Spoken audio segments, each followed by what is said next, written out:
बिस्मिल्लाहिर्रहमानिर्रहीम अस्सलाम वालेकुम जी। उम्मीद करते मेरे भैन भाई ठीक होंगे जी। अज का व्लॉग करते हैं शुरू। तो हुण माशाअल्लाह नूर ज़हूर का वेला जी। तो हुण माशाअल्लाह बहुत ही खूबसूरत चिड़ियां दी आवाज़ां जिहड़ियां ना माशाअल्लाह बहुत ही प्यारियां लगदियां।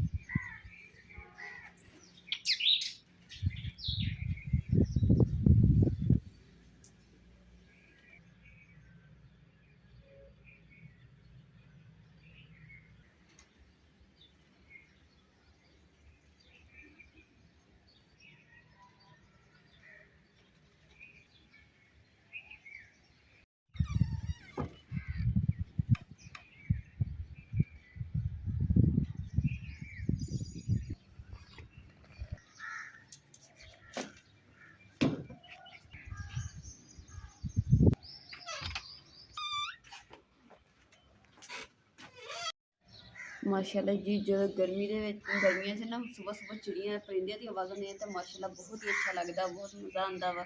और माशाअल्लाह जी अल्लाह ताला ने सुबह जी ना माशाअल्लाह बहुत ही प्यारी ठंडी मीठी और बहुत ही खूबसूरत ठंडी आवाज़ जी माशाअल्लाह चलन दी है। और चिड़ियाँ की आवाज़ आ रही हैं, बहुत अच्छा लग रहा है और अल्लाह ताला का जिक्र भी हो रहा है।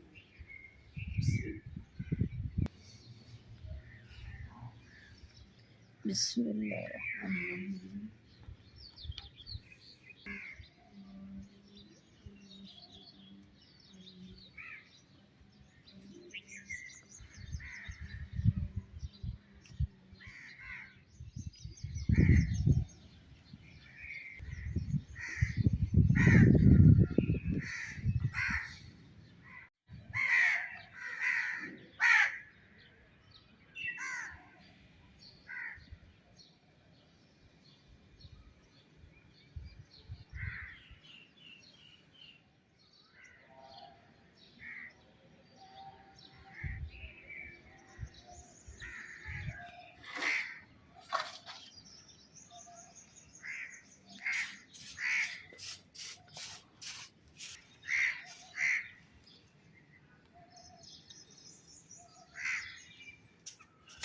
अल्हम्दुलिल्लाह जी घर की जी सफाई भी हो गई मेरी और घर सोहना हो गया साफ सुथरा। तो नाल ही माशाअल्लाह धुप भी निकल आई है।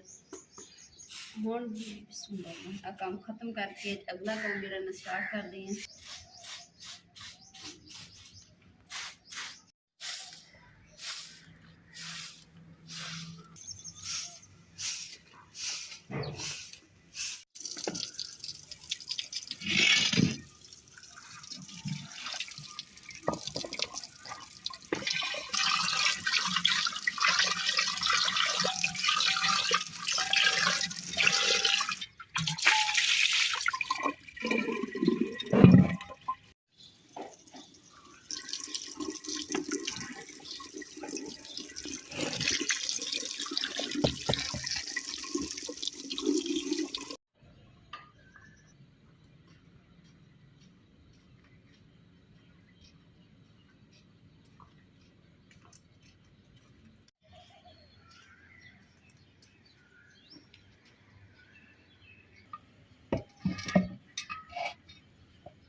माशाल्लाह जी लस्सी भी रेडी हुई, चटनी चुटकी भी बन गया माशाल्लाह।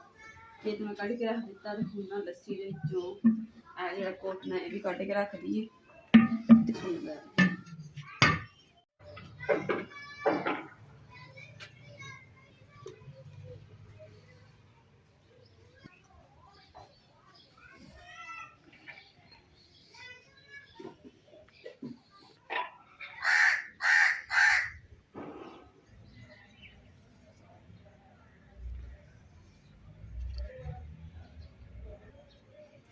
काफ़ी मेरिया भैनों ने ना कमेंट किया कि ना जो थोड़ी अंगीठी से जो रंग किया ना जो डिजाइन बनाया ये सोहना नहीं लग रहा है, या तो तुम लाल रंग कर लो या पीला कर लो। इसलिए मैं तो पीला रंग तो साडा तो लाल जहा इदा सादा किया वा, तो मैं क्या चलो अपने भैन भरावां की भी तो मननी चाहिए है ना। तो माशाल्लाह हुण अगे नालों ना इधरला हिस्सा जो ना ज़्यादा खूबसूरत लगन दिया, हुण इधर वाला थोड़े रह गया, इस करके मुकम्मल हो जाएगा। फिर इंशाल्लाह जी दूसरी अंगीठी जी ना उनकी कर देंगे।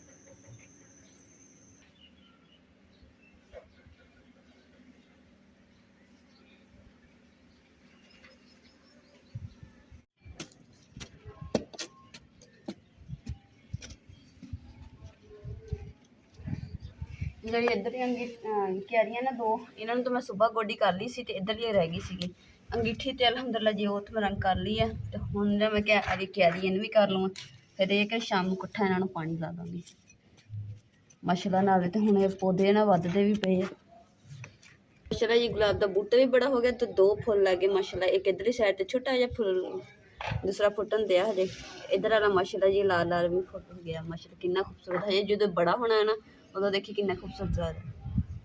कपड़े इस्त्री करने इमरान भी आने वाले हैं, उन्होंने आने तो पहले मैं कपड़े इस्त्री कर दूँगी ना अगे आने फिर जो बाकी काम है ना इंशाल्लाह कपड़े इस्त्री करने तो बाद मैं बाद च देखूँगी काम जो करने वाले वो करूँगी, क्योंकि सब तो पहले ना जरूरी है कि कपड़े इस्त्री कर।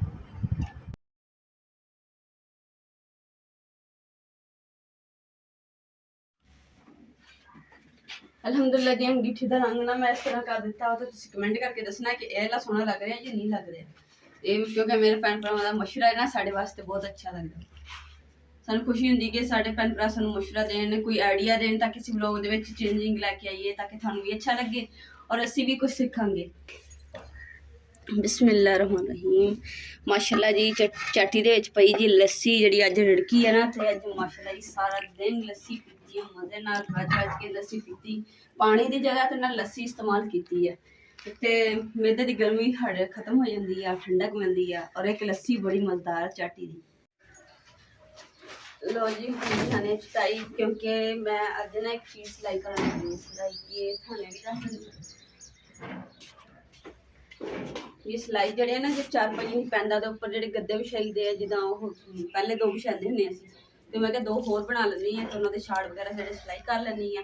तो हुण जो ना कटिंग मैं कल करके रख ली सी, तो अज जो सिलाई करूँगी इंशाल्लाह इत्थे मैं किचन च बैठ के कर रही हूँ, क्योंकि किचन के ना हुण सगों सुकून आया, बरांडा जिहा बनया होया वा, बाहर हमें धुप्प वा, कभी धुप्प हो जाती कभी बदल हो जाता, इस करके फिर किचन च बिछा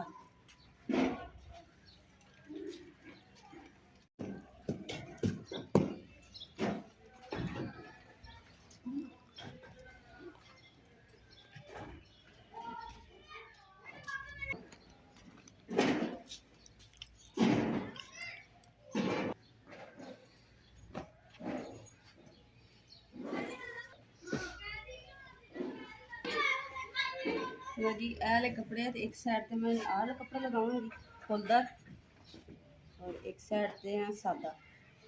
एक मजबूती ना चीज़, कपड़ा भी मजबूत है, बन भी सोहना लगेगा, छेती खराब भी नहीं होगा। बनाना मैं इस तरीके के नाल जिदा चारपाई का गद्दा बना के पैंदा तो रखिए ना, ताकि बैठा हुआ ना तो पैंदा जी पैर तो खुलदी नहीं।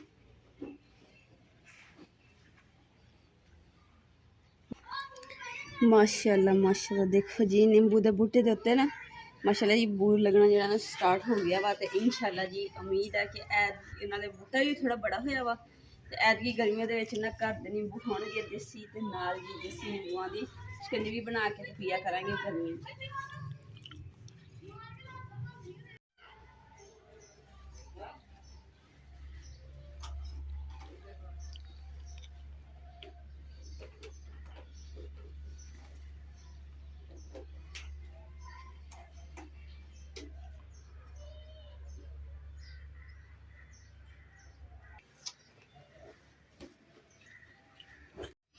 ਲਓ ਜੀ, ਇਹ ਛਾੜ ਸੀਣ ਵਾਸਤੇ ਨਾ ਇਹ ਲਈ ਨਲਕੀ ਮੰਗਾਈ ਸੀਗੀ। ਹੁਣ ਦੇਖਦੇ ਹਾਂ ਕਿ ਮੈਚ ਕਰ ਰਹੀ ਹੈ ਕਿ ਨਹੀਂ।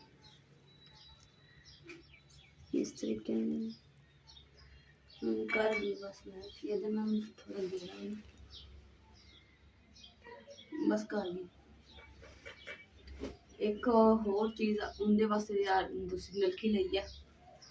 इस कलर का कपड़ा पिया, इनकी भी कुछ चीज़ मैं बनानी है, वो भी थोड़े नाल इंशाल्लाह शेयर करूँगी कि मैं की चीज़ तैयार करनी है।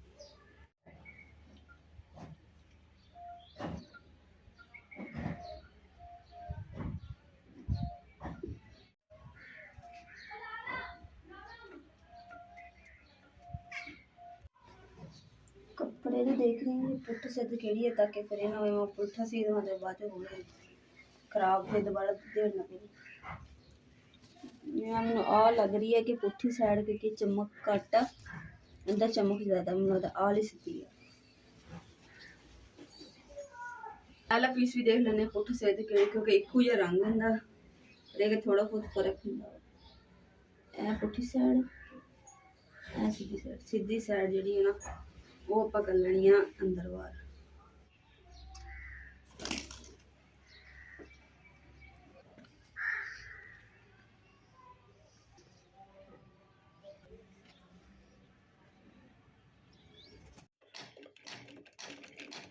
लो जी बिस्मिल्लाह कर